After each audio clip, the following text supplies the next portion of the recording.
제가 채팅방으로 뭐 하나 보내야 되는데 에뛰드 광고 보라고 보내드린 게 아니라 금방 저희가 그 얘기를 했잖아요. 숫자에 대한 얘기. 에뛰드가 네, 이거를 교수님. 갖다가 금방 들었을 리는 없잖아요. 여기 보면 제작 기간 287 일. 그렇죠? 제 얘기를 듣고 하는 건가?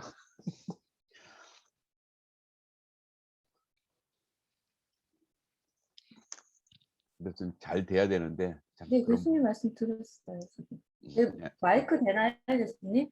아 예 잘 들리는데요. 누구세요? 박나영입니다. 이거 잘 할 줄 몰라서 음소거돼 있다가 예.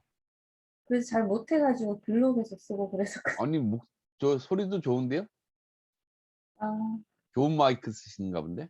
아니요. 노트북에 노트북에서? 그래도 울리지도 않고 소리가 잘 들려요. 네, 알겠습니다. 지금까지 되게 고생하셨잖아. 네. 예. 뭐 수업이나 들었겠어요 그냥? 컴퓨터 막 조작하다가 거의 시간 보냈을 것 같은데. 아, 듣는 건 다 들었어요. 음소거가 잘 안 음. 돼서. 예.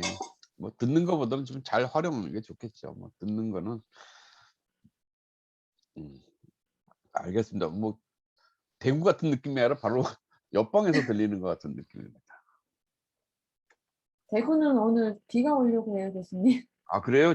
서울도 약간 네. 흐렸었는데 지금은 맑아진 것 같아요. 잠깐 보니까. 그래서 수업 끝나고 또 자전거 타러 나가야 될 것 같다는 생각이 드는데요.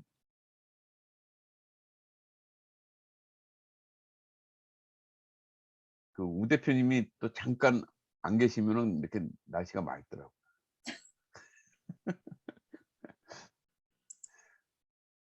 근데 우 대표님이 지금 이렇게 화면 딱 들어오셨네. 안 들으시는 줄 알았더니 또 들으시네.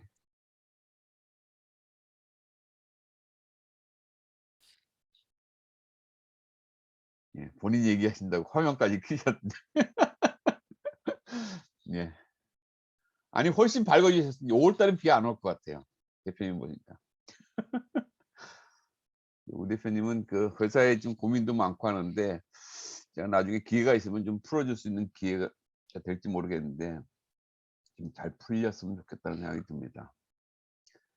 예 전국에 비가 오려나 봐야 하는데 여기는 안 옵니다. 어쨌든 더 맑아졌어요. 아까는 올 것 같았는데.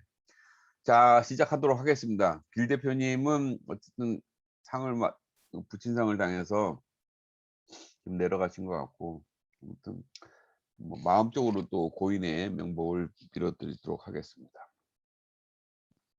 자 제가 오늘 내용 자체가 좀 짧아 가지고 앞에서 좀 너무 충실하게 얘기하는 거나 아니면은 또 이렇게 서로 커뮤니케이션을 하다 보니까 너무 제가 막 목소리를 이게 온라인의 단점 중에 하나가 그거예요.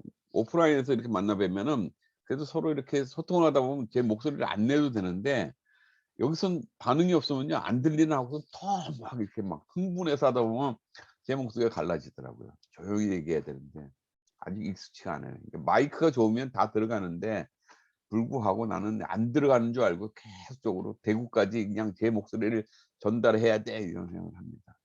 바보 같죠. 그때는. 자 앞서서 저희 마케팅 단계별로 소비자의 어떤 정보들이 진짜 필요하다는 거를 갖다가 여실히 좀 생각을 해 봤고요.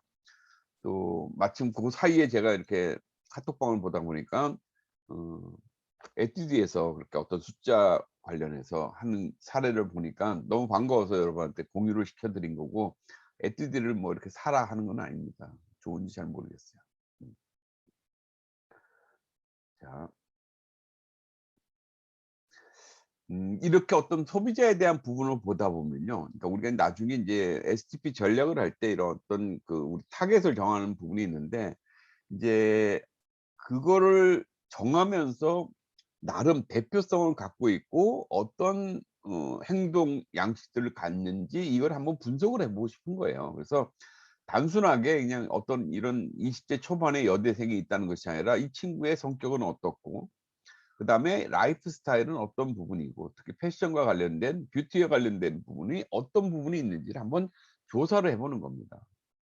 근데 흔히들 우리가 상품을 개발하거나 브랜드를 런칭할 때 보면은 그냥 우리 타겟이 그냥 브로드해요. 어떤 한 특정인이 아니라 그냥 전체적으로 하다 보니까 과연 어떤 얘기를 해야 될까 모호한 점이 있다는 거죠. 그래서 우리가 컨셉에서도 좀 더 날카롭고 뾰족하게 만들기 위해서 컨셉을 만들듯이 소비자에 대해서도 처음에는 좀 디테일한 거를 이해하기 위해서 이렇게 한 사람을 정해 놓고 하는 부분들입니다. 그래서 제가 다른 과정에서는 이제 세리코익이라는 과정을 통해서 이제 프로파일링을 해요. 근데 여러분의 고객들을 좀 더 구체적으로 프로파일링 하는 것도 저는 좀 필요하다 이렇게 생각을 합니다. 또 이런 부분이 있고요. 그다음에 같은 어떤 제품을 사용하는 층이라 하더라도 이렇게 좀 자기의 어떤 생각에 따라서 아니면 자기가 어떤 목적에 따라서 사용법이 다 틀리다는 겁니다. 그래서 이건 뭐 건강식품에 같은 경우인데 뭐 건강을 위해서 먹는 건 똑같지만은 각 세대별로 또 같은 남자 여자 간에도 이런 어떤 이유들이 틀리다는 거죠. 그래서 같은 상품을 우리가 여러 계층의 사람한테 공유를 시킬 때는 특히 화장품은 여성하고 남성은 나뉘어지는데 이렇게 하지만은 화장품 중에서도 패밀리 타입들이 있거든요. 그러니까 한 개를 사서 온 가족이 쓰는 뭐 샴푸나 바디워시 같은 게 그런 거 있을 수 있겠죠. 그러니까 그런 거 할 때도 우리가 이렇게 나눌 수도 있다는 것이죠. 그래서 이게 세대별로 보면은 패밀리 상품을 쓸 때와 어느 정도 지나면 그게 인제 보통은 자녀들이 인제 사춘기를 지나면서 내 것을 원하기 시작해요. 그래서 가족들이 다 쓰는 것이 아니라 나만의 것을 원하기 시작하고요. 최근 들어서는 이제 이 싱글들이 많이 늘면서 싱글 제품들도 많이 찾아요. 네. 내 개성에 맞게끔 하기 위해서. 그러니까 그런 것들도 우리가 참고로 해서 상품 개발이나 커뮤니케이션 할 때 필요로 한다는 거죠. 소비자의 인제 구매 의사결정 과정입니다. 그래서 이 내용은 많이들 알고 계시는 부분이지만 그거에 대한 것들을 한번 디테일하게 한번 볼게요. 첫 번째가 우리가 인제 어웨어니스라는 얘기를 하죠. 근데 그거를 이 소비자 행동론에서는 어떤 식으로 하냐면 문제 인식으로 우리가 단어가 됩니다. 그래서 어떤 문제 인식 자체를 다시 한번 얘기 드리면 이제 욕구의 한계입니다. 내가 어떤 제품이 필요로 한데 왜 필요로 했을까 하는 부분이 사실은 이 욕구에 대한 환기에 들어가 보면 내적인 부분과 외적인 부분을 나눈다는 거죠. 그러니까 내가 어떤 경험을 통해서 아니면 내 스스로 해결하려고 하는 부분이 있는 반면에 그런 걸 통해서 이제 실패를 많이 하다 보면 외적인 요인들이 관여가 되죠. 그것이 뭐냐면 사용 후기라든지 주변에서 어떤 사람들이 인제 추천을 해 주는 경우입니다. 그래서 뭐 여기에 대한 사용 후기가 될 수도 있고 또 넓게 봐서는 광고도 인제 외적인 요인에 해당이 됩니다. 그러니까 광고를 통해서 내가 꼭 필요한 건 아니었는데 '저거 있으면 좋을 것 같아.' 이렇게 인식을 하는 것도 일단 문제 인식 단계라는 거죠. 인제 그때 우리가 어떤 마케팅을 해야 되는지 소비자의 행동을 어떻게 이해를 해야 되는지 하는 부분이 필요하고요. 그다음에 정보 탐색을 하게 되겠죠. 그러니까 여러 가지 어떤 문제 인식을 통해서 내가 구체적으로 이제 상품 단계의 정보로 들어가다 보면 이때도 역시 내적인 탐색과 외적인 탐색으로 나눠진다는 부분이고요. 그다음에 인제 의사결정 과정에서 인제 이런 부분들이 뭐 구체적으로 들어가다 보면 뭐 예를 들어서 다나와를 들어가서 우리가 보듯이 해서 가격에 대한 정보라든지 그러니까 제품 이외에도 다양한 어떤 정보들을 지금은 특히 디지털 환경에서는 얻어지기 때문에 그런 부분들을 활용을 하는 거고 그다음에 이제 구매 단계에 들어가면은 음 어떤 이걸 포괄적으로 해결할 건지 아니면 제한적으로 할 건지 인제 소위 말해서 인제 문제가 좀 더 복잡해지는 부분들이죠. 그다음에 인제 일상적으로 할 건지 아니면 내가 경험을 통해서 축적된 그런 걸로 하는지 아니면 홈쇼핑처럼 이렇게 충동으로 구매하는 것도 있겠죠. 그러니까 요런 행동 거지들을 내용들을 이해를 하셔야 된다는 겁니다. 그다음 대안의 평가에서도 본다면은 여기 이제 하다가 제가 좀 재밌어서 한 건데 어 제품 군별로 평가하는 경우가 있고 상표로 대안을 평가하는 경우도 있습니다. 쉽게 말해서 자외선 차단을 하는데 내가 선크림이 필요할까 선로션이 필요할까 아니면 선스틱이 필요할까 이렇게 할 수가 있잖아요. 이건 제품 군별로 대한 거고 그다음 상표로 대안을 평가할 수도 있습니다. 그러니까 아이유표가 좋을까 이자녹스가 좋을까 아니면 다른 어떤 브랜드가 더 좋을까. 자, 이런 거에 대한 어떤 태도 형성이 이 대안 평가 상태에서 이루어진다는 겁니다. 그래서 이때 중요한 거는 이제 이런 정보들을 많이 제공을 해야 된다는 것이죠. 그러니까 소비자의 어떤 이런 심리적인 내용들이 있기 때문에 이거에 따라서 우리가 브랜드로 런칭할 부분과 그다음에 제품에 대해서도 우리가 다양하게 가져가야 되는 이유들이 있겠죠. 그다음에 구매도 뭐 간단하게 썼지만은 이 상표라든지 아까 말씀드린 브랜드라든지 뭐 점포는 유통이겠죠. 그러니까 이것도 온라인이냐 오프라인이냐, 또 온라인에서도 또 어떤 이 오픈 마켓에 들어가느냐 이런 부분도 필요할 거고요. 그다음에 내가 구매 시기, 시점, 뭐 그다음에 구매 수량 이런 다양한 부분들이 이 구매 시점에서 일어나는 소비자의 행동이라는 겁니다. 또 더불어서 이제 우리가 구매에 대한 제가 이걸 항상 강조를 하는데 어쨌든 구매 후의 평가. 그러니까 구매 후에 뭐 좀 안전에 대한, 그래서 제가 지난번에도 아마 소비자 고객센터에 대한 AS 센터에 대한 활용도가 되게 중요하다는 부분들, 특히 홈쇼핑에서는 벌써 이런 것들이 암암리에 많이 활용을 하는 겁니다. 이게 왜냐면 소비자 행동 분석에 통해서 나오기 때문에. 그래서 '아 내가 이거를 충동 구매한 거 아니야?' 하는 그런 부분 때문에 되게 안전 얘기를 많이 하고요. 그게 이제 구매 후의 부조화 때문에 그렇습니다. 소비자 심리의 불안감, 이것이 소비자 행동으로부터 우리가 찾아내는 부분이고요. 그래서 우리가 음 해피콜을 보내주는 이유도 그런 부분들, 그다음에 좀 더 델리버리 기간을 축소시켜 주는 이유도 그런 부분이라는 거죠. 그러니까 그 델리버리가 길어지면 길어질수록 소비자가 더 이렇게 불안해하고 이 부조화가 더 일어나는 그런 부분들입니다. 그래서 오늘 제 수업은 여러분들이 만약에 나중에 논문을 쓰신다면 그때 쓸 수 있는 단어들이 무지 많아요, 이런 것들이. 제가 편하게 얘기하는 것보다는 좀 더 이런 어떤 이론적인 백그라운드를 좀 이해하는 쪽에서 오늘은 좀 설명을 좀 더 드리고 있는 겁니다. 저도 말로만 설명하면 이런 어떤 이론보다는 그게 훨씬 편한데, 때로는 여러분들 이런 이론적인 로직을 좀 가지고 있을 필요가 있습니다. 그래서 행동 모델을 보면요, 아이다 모델이라고 얘기를 하죠, 흔히들. 그러니까 어웨어니스 혹은 이제 어텐션에 대한 거죠. 그러니까 우리가 아까 말씀드린 소비자 행동론으로 들어간다면 문제 인식에 대한 부분이 될 거고요.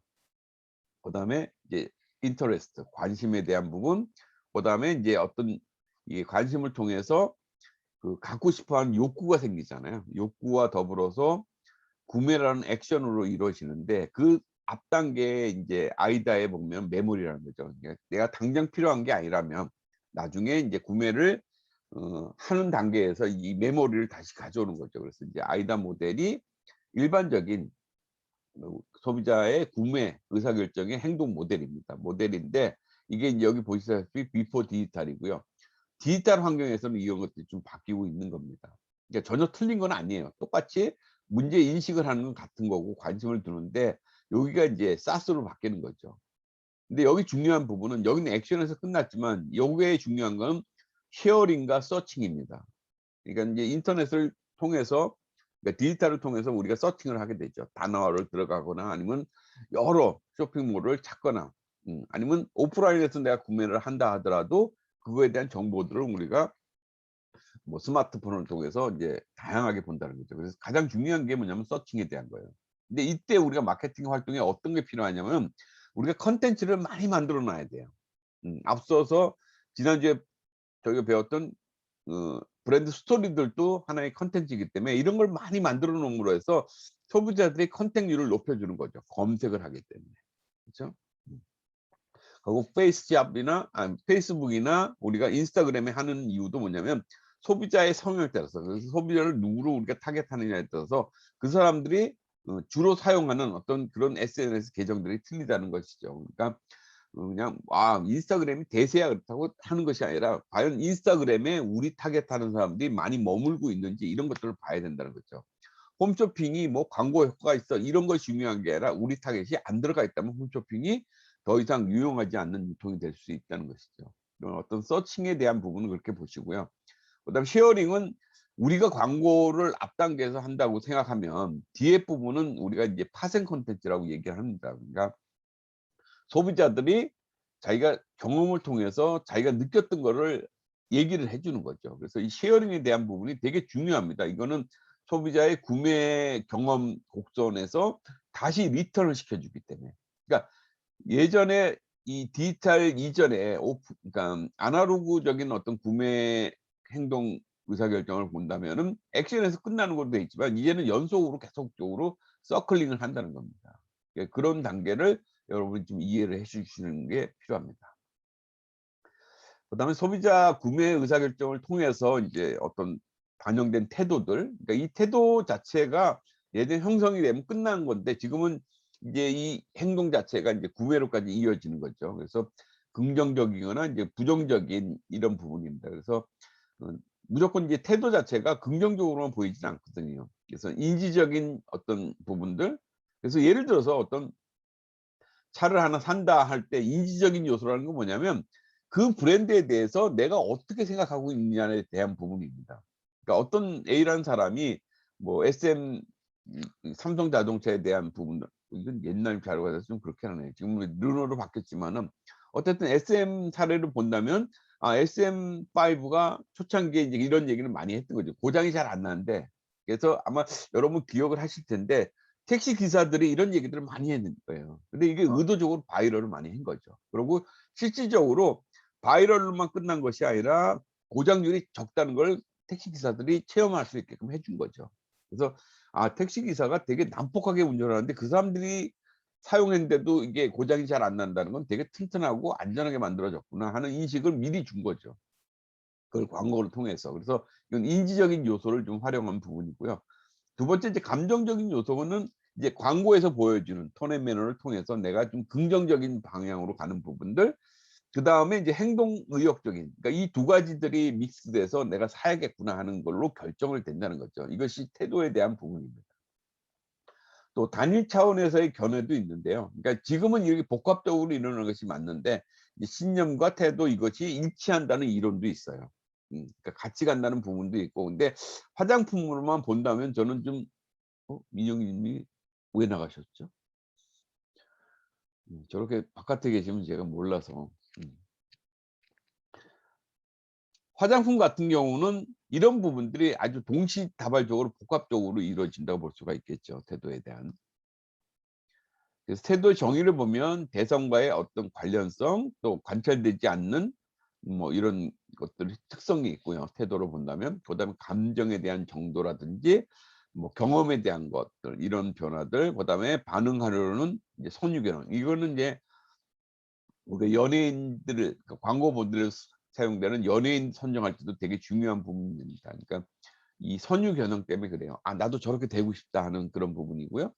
그다음에 일관성 있는 반응 경향. 그러니까 뭐 이거는 이제 소위 말해서 인제 그 우리가 그 전략에 대해서 일관성 유지하는 것도 있고 또 그렇게 포지셔닝 되는 것도 되게 중요한 겁니다. 그래서 아 저런 것들 통해서 내가 소비자들이 구매를 하고 싶다는 그런 어떤 태도 형성이 된다는 거죠. 그러니까 요 각각에 대한 용어들을 여러분들이 좀 이해를 하실 필요가 있습니다. 그다음에 태도의 기능을 보면 실용적인 어떤 기능들, 그다음에 뭐 그래서 인제 보상은 최대화하고 처벌은 그 최소화. 그래서 아까 100 원짜리 뭐 10,000 원짜리 이 얘기하는 것도 인제 이런 개념에서 나오는 겁니다. 그래서 버거킹 같은 경우는 사실 인제 이게 뭐 인스턴트 제품이다 보니까 뭔가 안 먹으려고 하는 부분이 있는데 인제 그것이 아니라 좀 더 자신감 있게끔 이제 표현함으로써 이제 뭐 아까 보상은 좀 최대로 하고 좀 처벌이라는 건 좀 인스턴트가 몸에 안 좋은 거야. 이런 부분을 좀 최소화시키는 그런 쪽으로 접근을 하는 것이죠. 그다음 가치 표현적 기능도 있고 그래서 뭐 뭐 "국산품을 애용합시다."라든지 이런 것들도 이제 그런 어떤 가치의 표현이라고 볼 수가 있습니다.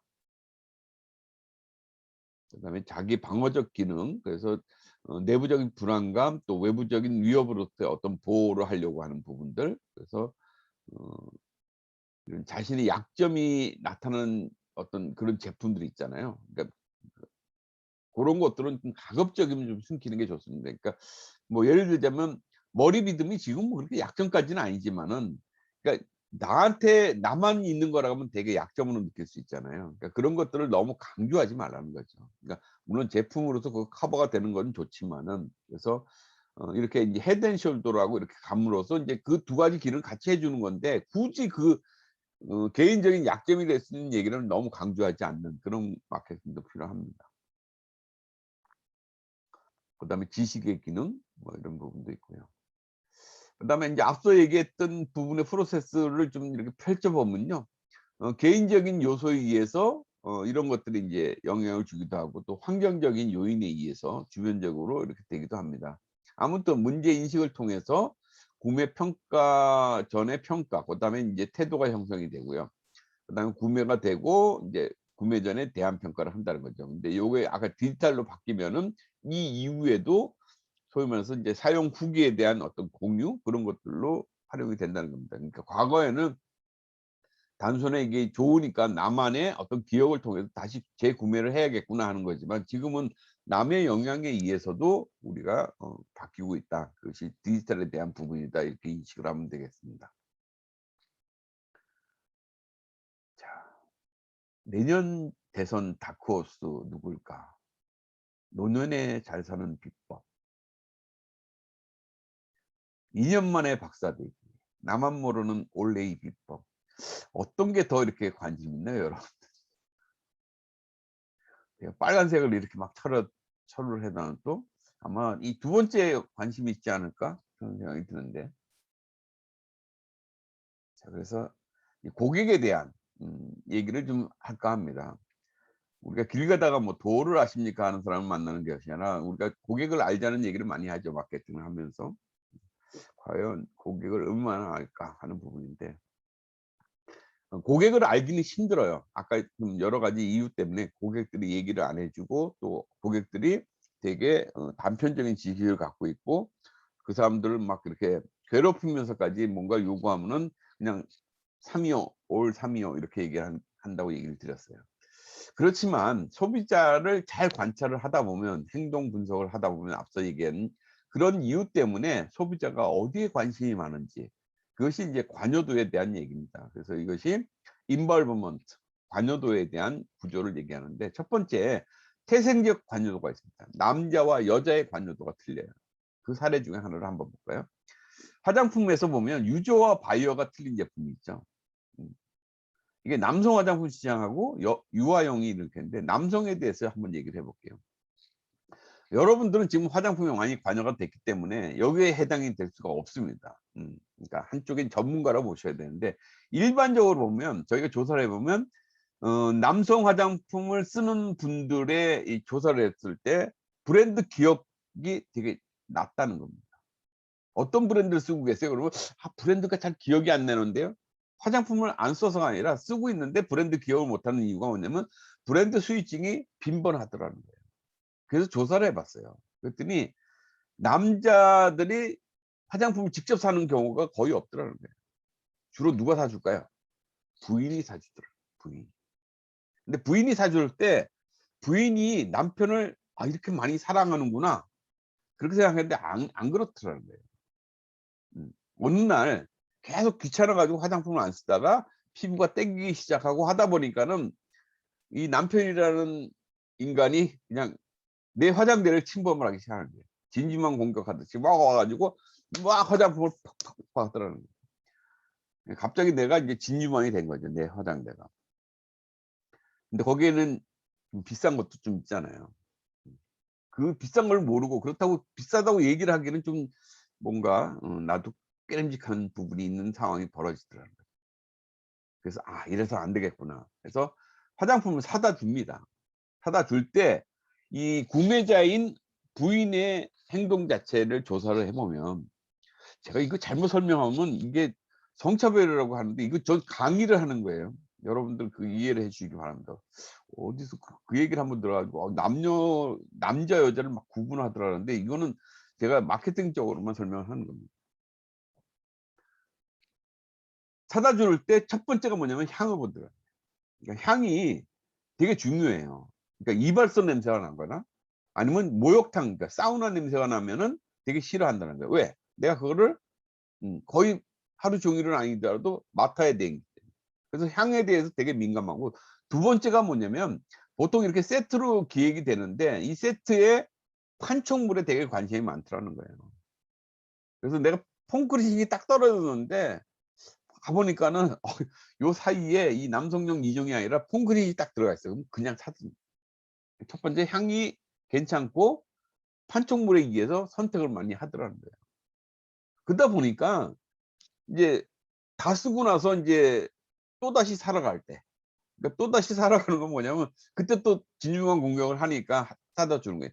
남편이 그냥 자기가 알아서 사 오면 되는데 또 귀찮아서 안 사니까 할 수 없이 또 침범을 해요. 그때 사다 줄 때 뭐냐면 또 똑같은 반응이에요. 향이 괜찮고 요번에는 콘크리트이 아니라 헤어 왁스가 좀 필요해. 헤어 왁스 들어간 걸 딱 고른다는 거예요. 그러다 보니까 남편 입장에서는 그냥 화장품을 사다 주니까 고마운 거죠. 귀찮지도 않고. 그러다 보니까 뭐 주는 대로 쓰는 거예요.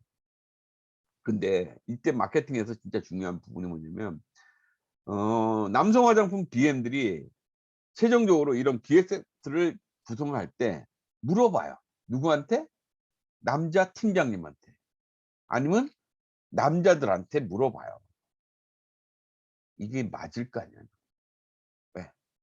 사용자는 남자지만은 구매자는 여성이잖아요. 근데 엉뚱한 사람한테 가서 물어보잖아요. 그럼 그 기획안이 맞을까야 하는. 근데 이게 맞잖아요. 근데 그거는 우를 범한다니까요. 당연히 이건 남자 화장품이니까 남자한테 물어봐야지. 오히려 여자한테 가야지. 음. 그러니까 뭐 팀장님의 사모님한테 간다든지 아니면은 전혀 다른 뭐 여자친구한테 뭐 선물을 받는다 하더라도 그렇게 물어봐야 되는데. 자, 근데 여기서 끝나는 게 아니에요, 첫 번째는. 이게 하다 보니까 세대 구분이 되더라는 거예요. 예전에는 맞았어요. 그러니까 예전엔 맞았는데 지금은 틀려요. 그 얘기가 뭐냐면 젊은 층으로 내려가면요, 브랜드 기억을 하더라는 거예요. 그래서 내가 어떤 브랜드를 쓰고 있어요 얘기를 해요. 그 브랜드가 어떤 식으로 이제 그러니까 남자들이 처음부터 화장품을 사나 했더니 그것도 아니고 여성들, 그러니까 여자친구가 보통 선물을 한대요. 선물을 하다 보니까 그걸 받아서 쓰게 됐는데 그 브랜드를 기억을 한다는 거죠. 근데 재밌는 게 뭐냐면 여성분들이 남자친구한테 선물을 할 때는 내 화장대를 침공한 게 아니잖아요. 그러니까 구매 결정이 틀려요. 그러니까 브랜드를 많이 보.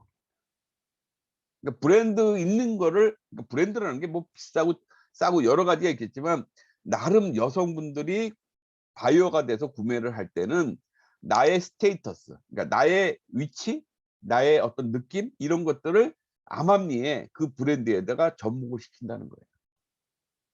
그러니까 뭐 예를 들어서 뭐 랩 시리즈를 선물하면서도 말은 안 하지만 그런 거예요. 여자친구 입장에서는 '나 랩 시리즈 정도는 선물할 수 있는 여자야.' 이 얘기를 해 주고 싶은 거죠, 심리가. 음. 아니면 뭐 '나는 이니스프리야. 나는 자연을 좋아하기 때문에.' 그러니까 그런 어떤 감성들이 다 실려 있는 브랜드 선택을 한다는 거예요, 가운데 판촉물이 아니라. 그렇다면 세대별로 남성 화장품을 통으로 볼 게 아니라 최근 들어서는 남성 화장품이 되게 시장 자체가 증가하고 있거든요. 그러면 그럴 때 마케팅이 두 개가 완전히 양분되잖아요. 이건 고객, 그러니까 소비자의 행동에 대한 부분을 분석하지 않고서는 나오지 못하는 부분이에요. 그러면 여러분들은 그냥 이런 내용들을 알고 하는 것이 아니라 처음부터 그 접근이 필요한데 그냥 남들이 하니까 당연히 한다는 거예요. 이건 되게 실패 가능성이 높다는 거죠. 이게 조금 전에 얘기하는 관여도에 있어서 남자와 여자가 틀리다는 거예요. 또 유아 화장품도 마찬가지라는 겁니다. 여러분들 그걸 잘 보시면서 이런 어떤 소비자 행동들을 이해를 해 주셔야 됩니다. 좀 이해가 갔으리라 생각합니다. 그다음에 인제 두 번째가 이게 앞서 말씀드린 태생적 관여도고요. 두 번째가 시기열적인, 그러니까 이건 나이에 관되는 부분입니다. 그러니까 연령별로 예를 들어서 이런 거죠. 뭐 유모차에 대한 관심도, 여기 유모차에 대한 관심도가 높은 분이 있을까요? 있을 것 같은데. 음. 얼마 전까지 나는 되게 관심이 많은 분도 있을 거고. 근데 그런 분들이 애가 인제 걷기 시작해요. 걸음마를 시작하면요, 유모차 뭐 맥클라렌이 어쩌고 뭐 스토크가 어쩌고 이런 얘기 싹 사라진다는 거예요. 아마 여러분들이 아니라 여러분 주변에 있는 사람은 하더라도. 왜? 이제 애가 걸으니까 그건 나랑 관계없는 거고. 이게 관여도예요. 그 연령별로 그런 부분이 틀리다 이렇게 보실 수가 있고요. 그다음에 공간에 대한 관여도, 이건 이제 직업이 보통 많이 이렇게 활용이 됩니다. 그래서 제가 앞서 보여드린 두 개의 문장을 본다면은 물론 대성 관심이 있죠, 그것도. 그렇지만은 나한테 진짜 관심 있는 건 뭐냐면 '아 야 2년 안에 진짜 박사 딴데 유튜브를 보니까 그런 프로그램 콘텐츠가 있대.' 그러면 당장 보죠. 음. 다 보고 나서는 '아 내가 열심히 해야지 2년 안에 되는구나.' 이 결론은 빤한데도 불구하고 난 들어가서 본다는 거죠, 그런 거. 오래 받는 방법? 뭐 여러분 열심히 하면 당연히 받는데도 불구하고 왜? 내가 좀 쉽게 받을 수 있는 방법을 마음속에 있거든요. 그 심리가 있기 때문에 인제 그걸 보게 되는. 그러니까 그게 관심도, 관여도에 대한 부분입니다. 그다음에 티피어별로 우리 관심도가 틀려요. 그러니까 우리가 예전에 뭐 2002 년도 생각하면은 뭐 대한민국 하면 여러분 어떨 거예요?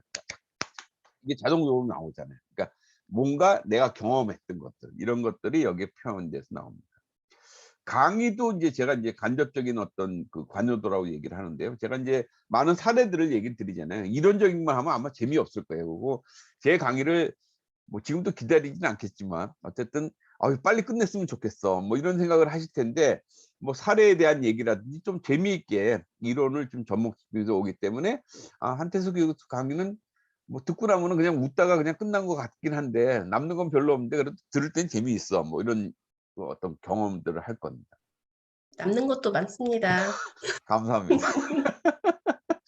예. 이렇게 하면 이제 학점을 좀 잘 받겠죠. 그러니까 지영이만 아이쿠 감사합니다. 교수님. 예. 너무 대놓고 얘기해서 죄송합니다. 농담이고요 그거는. 어쨌든 마이크도 그렇게 설치를 했으니까는 이번 기회에 좋은 거죠. 그래서 어떤 사례라든지 또 이런 것들은 경험적인 부분들을 여러분한테 좀 해 드리려고 하는 거고 지난번도 말씀드렸지만 제가 이런 걸 통해서 여러분들이 마케팅에 대해서 되게 처음에 아마 왔을 때는 '아 이거 들어야 되나 이 강의를? 난 마케팅 너무 모르는데?' 뭐 이런 부분으로 접근하셨을 거예요. 근데 지금까지 수업 들으시면서 마케팅이 되게 어렵다는 생각은 안 했을 거예요. 근데 인제 여러분들이 학문적으로 더 들어가면은 물론 그렇게 쉽지는 않죠. 그렇지만 저는 접근 자체를 그렇게 어렵게 할 필요는 없다 하는 부분들이 이런 어떤 체득에 대한 얘기를 좀 드린 것처럼 강의도 어떻게 가르치느냐에 따라서 진짜 가르치게 되고 같이 배우는 게 될 수 있거든요. 그러니까 저는 공감에 대한 부분을 많이 이제 강의를 통해서 하는 거고요. 그래서 사례에 대한 부분들은 많이 느는 이유가 그런 겁니다. 그다음에 제가 제2와의 달력은 뭐 최근에 요새 이슈되고 있는 뉴스거리가 되고 있는 그분입니다.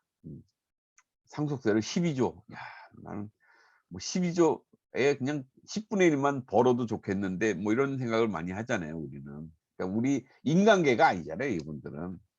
12조를 어 당연히 내야겠죠. 근데 이분의 달력과 관련된 제 경험이 있어요. 제가 예전에 인제 나들이 화장품의 대표 시절에 이제 나들이 화장품이 이제 대상에서 인수를 했거든요. 그 대상그룹의 따님이 이제 이재용 지금 회장의 엑스 와이프예요. 그 두 사람이 그 당시에는 이제 부부였고 지금은 이제 서로 헤어졌죠. 그래서 인제 신제품이 나와서 그 제품을 그 이재용 부인한테 선물을 했어요. 그죠? 임세령이라고 그 친구한테 선물을 했었는데 연말이었는데 달력이 오는 거예요. 그것도 이재용 딱 삼성 해 가지고 온 거예요, 저한테, 저희 회사로.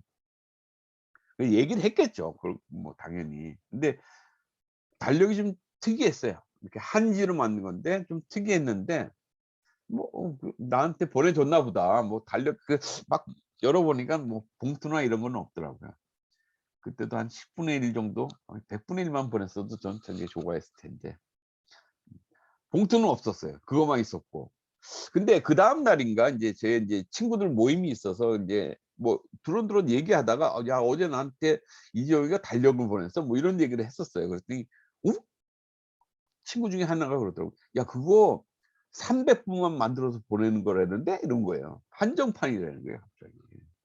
그 순간에 그 달력이 달리 보이더라고요. 그때 좀 모아 놨으면 지금 좀 그 12조 그 유물 중에 하나 들어갈 텐데 제가 아쉽게도 보관을 안 했어요 그 당시에는. 계속 매년 올 줄 알았더니 그다음부터 안 오더라고요. 그 해만 온 것 같아요. 아무튼 그 뭔가 의미가 틀리잖아요. 그래서 뭐 이런 걸 보면서 한정판에 대한 것들 그래서 최근 들어서는 명품이나 럭셔리 제품 같은 거는 이 한정판을 하면서 많이 해요. 특히 젊은 층을 통해서 뭐 이래서 신발 같은 거 나이키나 리복 같은 경우도 한정 판매를 한다. 근데 전 세계 한정판을 하다 보니까 우리나라에도 이제 들어오는 게 되게 한정적이잖아요. 뭐 한 뭐 20켤레 아니면 100켤레만 한다 그러면 줄을 서요, 줄. 심지어는 알바생을 통해서라도 신발 가격이 그 알바비보다 더 싸요. 예를 들어서 알바비가 한 28만 원, 뭐 신발값은 한 20만 원 이렇게 되는 경우도 그걸 구매해서 되게 고맙다고 보너스까지 준다는 그런 게 있어요. 아무튼 이 한정판이라는 것도 어떤 관여도에 따라서 소비자의 관여도에 의해서 그런 것들이 되게 가치 있게 느껴진다는 겁니다. 뭐 다시 한번 여러분들이 이제 이런 어떤 화장품에 있어서도 유저와 바이어 관여도가 틀리다는 그런 부분을 좀 이해하시면 좋겠고요. 요거는 제가 그 시간이 되려나요? 사례? 넘어갈게요. 다음에 기회 있으면 또 얘기 드릴게요.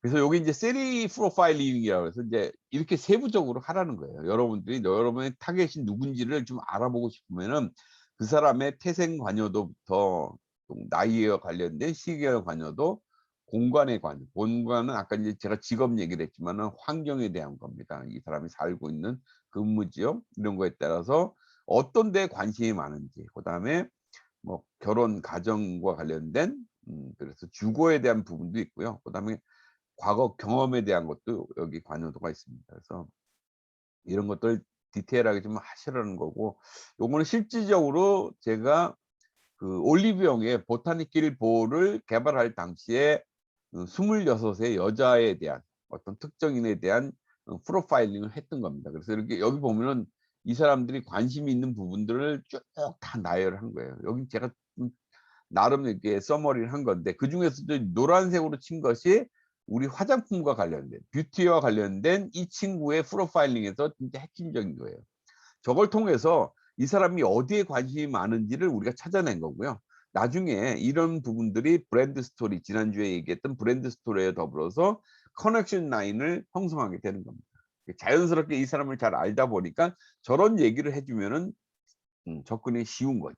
그래서 이걸 할 때 이제 그 엠프라니의 27은 사실은 되게 뭐라 할까요? 그러니까 엠프라니를 할 때 27은 되게 열정 페이를 하면서 힘든 27이었는데 27에 대한 부분들이 되게 감성적이었어요, 그 당시에. 그래서 뭔가 좀 위안을 받고 싶어 하는 27이었는데 마침 이거 올리브영 할 때가 한 10년이 지나서 올리브영을 했었거든요. 근데 이 당시에 공통점은 뭐냐면 열정 페이를 역시 많이 하고 있더라. 되게 힘들어하더라 하는 거는 같았는데 이 26은 되게 당당한 26이더라고요. 그러니까 내가 위안받고자 하는 것이 아니라, 그러니까 약 그러니까 내가 나를 위로해 줘 하는 것이 아니라 나는 위로받고 싶지 않아. 내가 이런 것들을 힘들지만 내가 이겨낼 수 있어. 그런 것 자신은 가지고 있는 거야. 그러니까 어찌 보면 약간 현대카드에서 얘기하는 뭐 열심히 일한 그대 떠나라 뭐 이런 메시지하고 비슷하게 일맥상통했어요. 그래서 같은 세대를 살고 있지만은 이 시대를 지나가면, 시간이 지나면은 다른 생각을 가질 수 있다. 이렇게 표현할 수 있을 것 같아요. 그래서 소비자의 관여도 자체가 이렇게 일정한 틀을 정체해 있는 것이 아니라 시간이 흐름에 따라서 세대별로 차이가 난다. 이런 얘기를 좀 드리는 거고요. 그래서 뭐 이렇게 우리가 타입을 나눌 수도 있겠죠. 뭐 같은 얘기를 하는데 뭐 이렇게 뭐 동물로 표현을 한다면은 이렇게 표현을 하다 보면 좀 그런 그룹핑이 되는 것 같아요. 그래서 우리 소비자들이 어떤 형태의 그룹핑이 돼 있고 어떤 성격으로 우리가 대변할 수 있는지를 이렇게 한번, 뭐 예를 들어서 펭귄형 하면은 펭귄의 가장 동물의 특성이 뭐냐면 따라하기거든요. 그러니까 누군가가 바다에 다 뛰어들어야 되는데 아무도 안 뛰어들었는데 하나가 뛰어들기 시작하면 펭귄들은 자동적으로 막 같이 입수를 한다는 거예요. 그러니까 그런 어떤 특징적인 거를 우리가 채택을 하면서 소비자한테 어떤 마케팅을 전개를 하느냐, 이런 것들 되게 중요하죠. 관여도에 대한 부분들은 뭐 이렇게 지속적인 관여도, 또 상황적인, 또 반응적인 관여도도 있고요. 그다음에 개인적으로 또 제품에 대해서 아니면 상황적인 이런 부분이 틀리다는 것을 앞서서 좀 설명을 드린 것 같아요. 그다음에 욕구와 관련해서 이제 관여도에 대한 부분인데 요거는 FCB 모델이라고 해서 꽤 오래됐지만 지금까지도 되게 유용한 거거든요. 두 개의 축으로 돼 있습니다. 여러분이 포지셔닝 맵을 하다 보면은 그거하고 같은 개념인데 두 가지 축이 뭐냐면 관여도에 대한 부분입니다. 그러니까 고관여됨과 저관여, 그다음 감성적이냐 이성적이냐 이런 부분으로 나눠져 있는데 이게 여러분들한테도 되게 중요한 부분입니다. 그래서 각 축에 보면 고관여돼 있고 감성적인 거를 우리가 정서적인 감성적 소비자층이라고 얘기를 하는데 여기에 해당되는 상품들이 저희 포함하는 화장품의 유형입니다. 그래서 여기는 어떤 마케팅이 필요하냐면 되게 함축적인, 그러니까 이미지적인 것들이 더 중요해요. 그러니까 디테일한 어떤 정보를 전달하는 것보다는. 반면에 고관여된 이성적인 분야는 정보 제공적인, 그래서 이성적인 사고 소비자라고 얘기를 해요. 여기에 해당되는 거는 좀 고가의 제품들이에요. 자동차라든지 뭐 가구, 아파트 이런 것들이에요. 이때는 인지를 먼저 해요. 인지하는데 이때는 긴 카피가 필요해요. 정보가 필요하기 때문에. 근데 요거를 화장품이라고 해서 전부 여기에 들어간다고 보시면 안 돼요. 예를 들어서 우리 화장품 유형으로 들어오더라도 대부분의 경우는 이렇게 감성적인 부분이 중요할 수 있지만은 고기능성이다, 아니면 고가의 기능성 제품이다 하면은 이런 요소들을 많이 가져가야겠죠. 긴 카피. 그러니까 상세 페이지를 만들더라도 우리가 임상을 했어. 임상의 결과에 어떤 드라마틱한 임상 데이터를 가지고 있다면 그런 얘기를 해준다든지 그런 걸 통해서 제품별로 여러분이 틀려야 돼요. 예를 들어서 핸드크림 할 때 과연 이런 게 필요할까요? 오히려 밑에 축이 필요하겠죠. 밑에 축은 좀 저관여됐다는 건 가격도 좀 낮으면서 이성적이고 감성적이에요. 자, 감성적이면서 저관여된 거를 우리가 모방적인, 그러니까 팔로우적인 입장이에요. 그러니까 누군가 인플루언서가 막 얘기해 주면 쉽게 따라하는 거죠. 따라하기를 좋아하기 때문에. 그러니까 약간 아까 말씀드린 펭귄형이 여기에 해당됩니다. 이럴 때는 광고도 아주 함축적으로 해도 많이 노출을 시켜야 돼요. 빌보드 같은 데다 많이 노출시키면 나만 안 써봤나 이런 개념들. 그다음에 저과전이지만 이성적인 부분에서는 좀 더 작은 지면을 통해서 그래도 여기도 정보를 전달해야 된다는 거죠. 그래서 우리 제품에서도 본다면은 각 분면별로 해당되는 게 좀 틀릴 거예요. 그러니까 이런 걸 통해서 내가 어떻게 상세 페이지를 만들어야 되고 어떻게 광고에 이 노출을 시켜야 되고 이런 것들을 전략적으로 가져갈 수 있어요. 이거는 소비자의 어떤 그 욕구 유형에 따라서 나온 거기 때문에 대단히 중요한 부분이고요. 거듭 말씀드리지만 여러분 어떤 제품에서 어디에 해당되는지 한번 마킹을 해 보면 되게 유용한 자료로 활용이 가능합니다. 앞서 얘기한 거를 좀 이렇게 도표로 한다면은 이겁니다. 그러니까 이 고관여 같은 경우는 먼저 반응을 하기 시작하고요. 저관여 같은 경우는 일단 구매부터 한다는 거예요. 이해 가시죠? 그러니까 여기는 싸니까 사 보는 거예요. 핸드크림 샀는데 마음에 안 들어. 그럼 버릴 수도 있고 안 쓸 수도 있잖아요. 2,000 원짜리인데. 마스크팩 이런 거예요. 그럼 구매부터 한대 소비자들이. 그러려면 많이 노출을 시키거나 매장에 많이 깔아 놓으면 돼요, 프로모션으로. 그러면 소비자들이 일단 사고 보는 거고요. 근데 여기에 에센스 25만 원짜리 에센스를 판대. 그러면 그 정보가 필요해요. 진짜 이거 써 본 사람들이 사용 후기는 얼마인지, 평점은 얼마 주는지, 그다음에 얼마나 많은 사람이 썼는지, 때로는 이 회사가 믿을 만한지, 광고도 하는지 이런 것들을 다 확인한 다음에 구매를 한다는 거예요. 그래서 같은 아이다 모델이지만은 소비자의 반응은 틀리다 이렇게 보시면 되고요. 그다음에 마케팅 4.0은 요건 이제 그 필립 코틀러가 이제 쓴 책인데 그 책에 대한 내용을 제가 간략하게 좀 이렇게 써머리를 한 겁니다. 그래서 뭐 시간이 되시면 아까 요 책을 사 가지고 이렇게 페이지 뒤에부터 한번 보시면 좋을 것 같다는 생각이 드는데 굳이 시간이 없고 내가 내 돈은 책 사는데 절대 쓰면 안 돼 하시는 분은 그냥 요 내용으로 그냥 이해를 하시면 좋겠습니다. 자, 여기 내용의 가장 핵심은 뭐냐면 전통적인 마케팅에서 디지털에 대한 얘기를 언급을 하고 있다는 겁니다. 이 책이 나온 지도 최근 책이 아니에요. 벌써 한 5년 됐기 때문에 이 책에 대한 내용들이 이제 디지털 얘기를 하고 있고요. 그다음에 수직적 그 기존의 베타적, 개인적에서 이렇게 바뀌고 있다는 겁니다. 이게 뭐냐면 디지털의 어떤 특성을 얘기를 해줘요. 그러니까 뭐냐면 수직적이라는 건 과거에 보면 기술이 이렇게 패턴 자체가 어떤 그 대기업이나 아니면 알려진 브랜드가 만들면은 한참 기간이 지난 다음에 이 계단식으로 떨어졌다는 거예요. 음. 그러니까 뭐 2-3 년이 걸렸다 하는데 그건 지금 그게 아니라 예를 들어서 이거죠. 애플에서 어떤 새로운 신제품이 나왔어. 그러면 샤오미가 한 몇 년 뒤에 거의 비슷한 거를 가격을 낮춰서 하는데 지금 뭐냐면 거의 시간 차이가 없이 같이 나온다는 거예요. 그러니까 소위 말해서 속도전이 가능해졌다는 그런 부분이고요.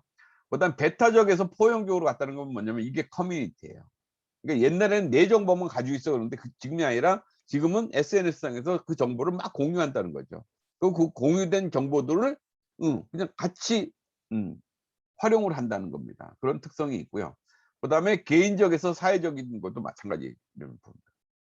그래서 심지어는 뭐 카카오에서 패밀리가 따로 카카오 패밀리가 내 가족들이 있음에도 불구하고 내 가족들한테 얘기 못하는 걸 카카오 단톡방에서 얘기하는 카카오 데디가 있고 카카오 맘이 있다는 겁니다.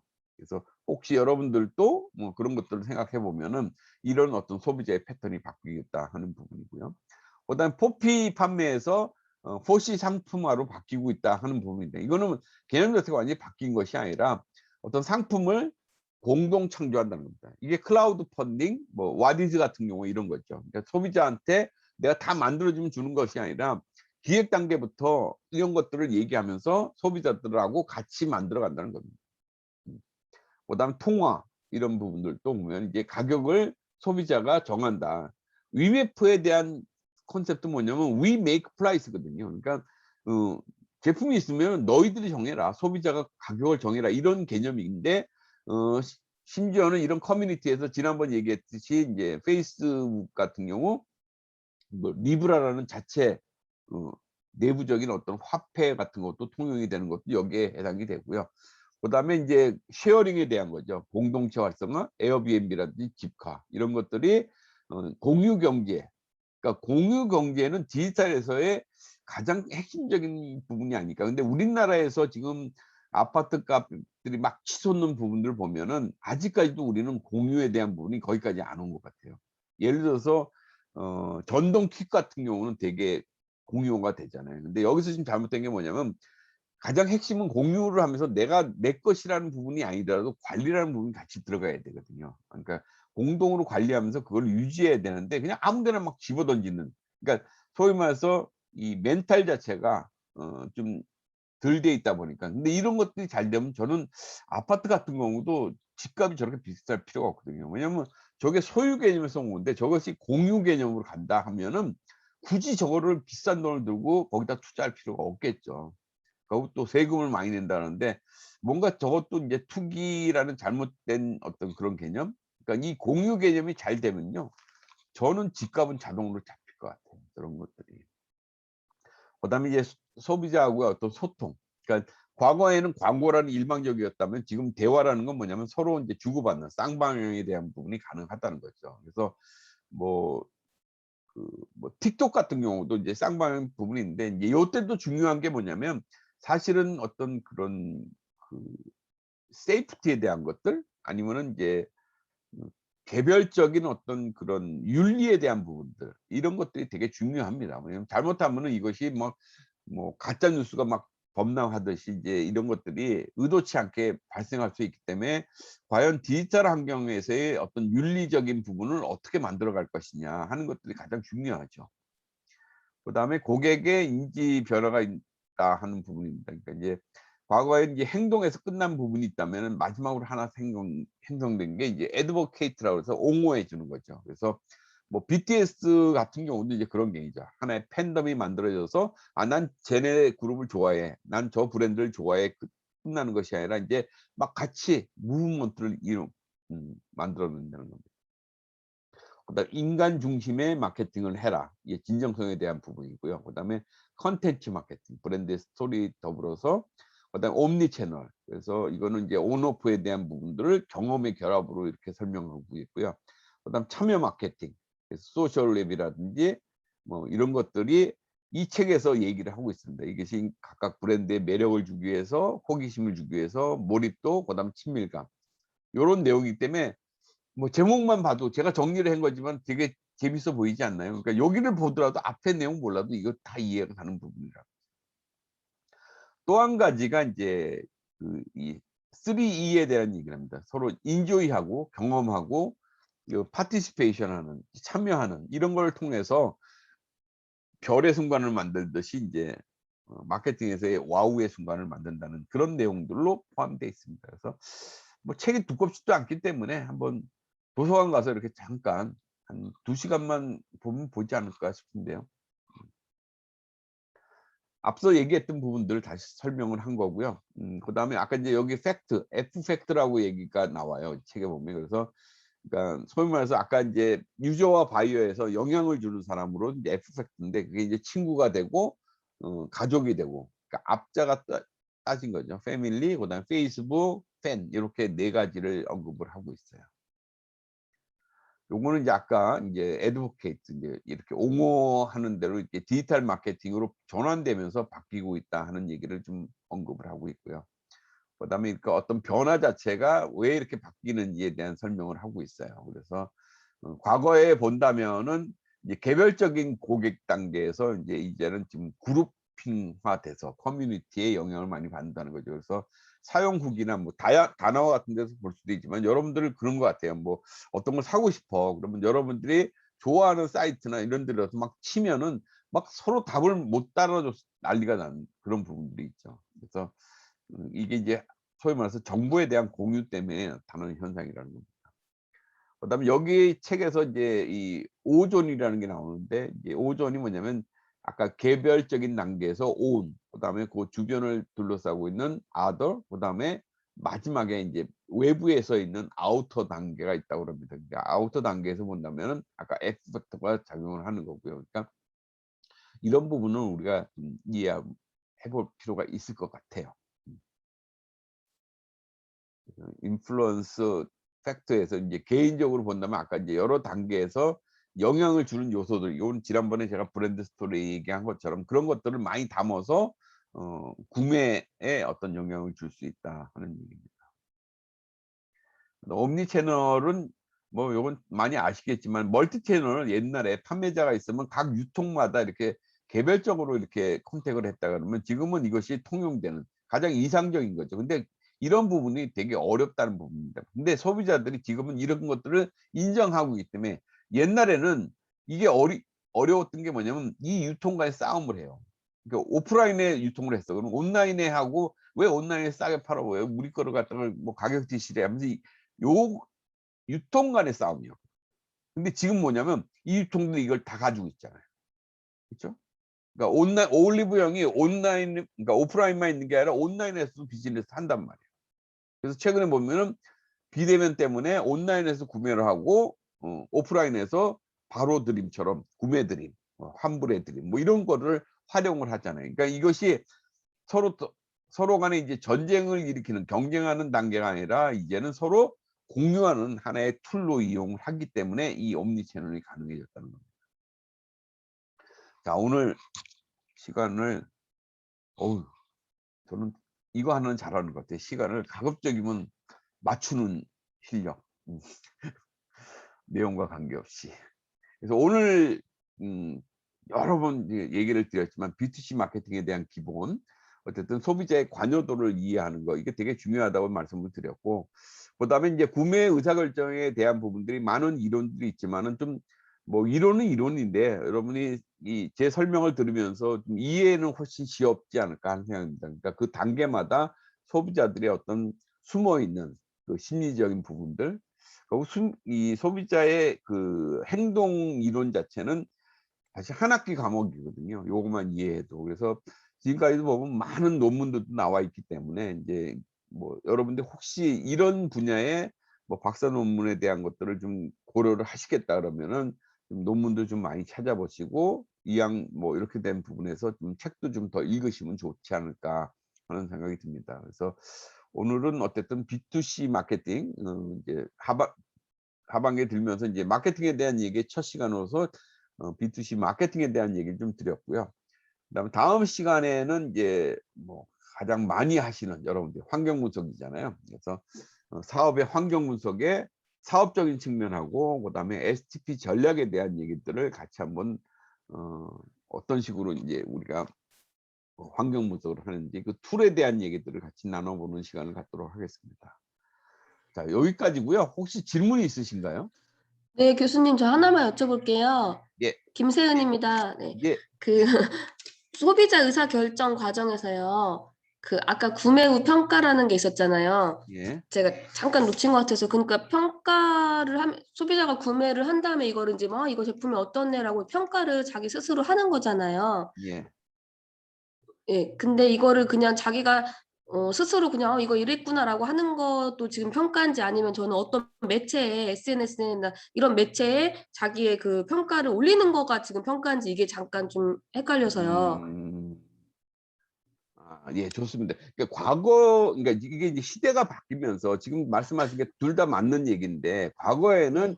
자기가 평가하고서 내가 이제 그 다음에 반영되는 게 뭐냐면 또 살까? 아이, 내가 됐어. 이렇게 하는 게 결정이죠. 네. 과거의 어떤 패턴으로 본다면. 근데 지금의 패턴을 본다면은 그거를 공유를 시킨다는 거죠. 어떤 뭐 이렇게 SNS 상에다가 올림으로 해서 또 왜 그런 것들이 일어나냐면 그런 것들을 통해서 전혀 이 제품에 접하지 못한 사람들이 아까 처음에 문제 인식으로 넘어가는 과정이 있다는 거죠. 디지털 환경에서는. 그게 좀 바뀐 겁니다. 그러니까 두 가지가 틀린 얘기가 아니라 과거 디지털 이전의 환경을 본다면은 구매 후에 평가를 통해서 내가 기억을 한다는 건 뭐냐면 다음에 또 산다면 또 이 제품 사야지, 이 회사 걸 사야지 생각을 하고 그냥 정보가 거기서 끝나는 거였는데 지금은 뭐냐면 이게 이제 공유라는 개념으로 바뀌면서 다른 사람한테까지도 영향을 주고 있다는 겁니다. 음. 그래서 그렇게 이해를 해 주시는 게 중요하고 나중에 만약에 이거와 관련된 어떤 논문을 한다 그러면은 지금의 패턴 때문에 우리의 마케팅 전략 자체가 바뀌어야 된다.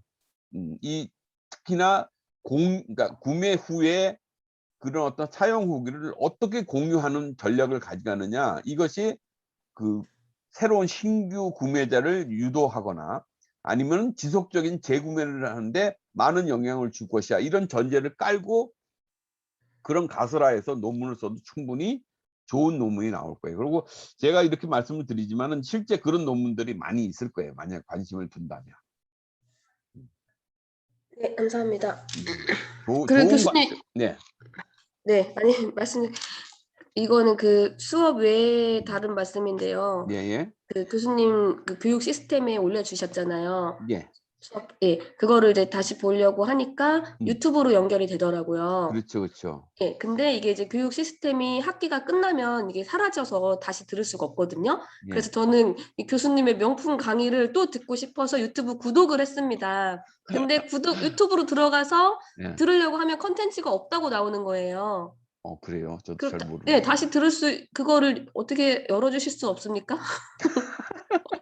아니 그냥 그 뭐 영원히 보지 마시고 욕심만 그럴 거예요, 지금. 그냥 아니 그 공부를 마케팅 공부를 하는데 잘 모를 때 딱 찾아서 들으면 좋겠어서 제가 이제 구독을 했는데 저한테 안 열려 연락을 하세요. 가지고. 아 그래요? 예. 알겠습니다. 유튜브에서 살짝살짝 보는 것도 너무 좀 아니 그 시스템 제가 잘 모르겠어요. 뭐 정확하게 몰라서 저도 한번 확인을 해 볼게요, 그거를. 그리고 제가 주로 강의를 해 놓고 거기에 들어오신 보시면 알겠지만 이제 다른 학교의 다른 과 그러니까 대상이 다른 사람들 과목들도 그냥 이렇게 뭐랄까 콘텐츠를 그냥 저장해 놓은 상태라서 뭐 어떤 학교는 또 그러더라고요. 보니까는 "저희들끼리 한 걸 갖다가 남들이 보는 건 좀 그래요." 하는 얘기도 좀 덜어 있어서 제가 일단은 퍼가기를 다 허용하지 않았어요, 거기다가. 그래서 아마 음. 이게 다운로드가 안 될걸요? 시스템적으로. 근데 다시 보기는 되는 거로 알고 있었는데 다시 보기를 원하는 분이 처음이에요. 보겠다고 하신 분이. 음. 제가 한번 체크를 한번 해 볼게요. 아니면은 우리 교육 시스템을 학기 지나서까지 보시겠어요. 근데 뭐 학기까지 제가 한번 연장을 시켜 놓을게요, 일단. 학기 말까지 음. 혹시라도. 왜냐면 지금 이게 제가 그나마 4월 말 뭐 5월 말까지 이렇게 보실 수 있게는 해 놨거든요. 근데 학교 시스템이 고 기간이 지나면 안 보여요, 사실은. 그거는 학기 말까지 제가 연장을 시켜 놓을게요, 일단. 감사합니다. 예.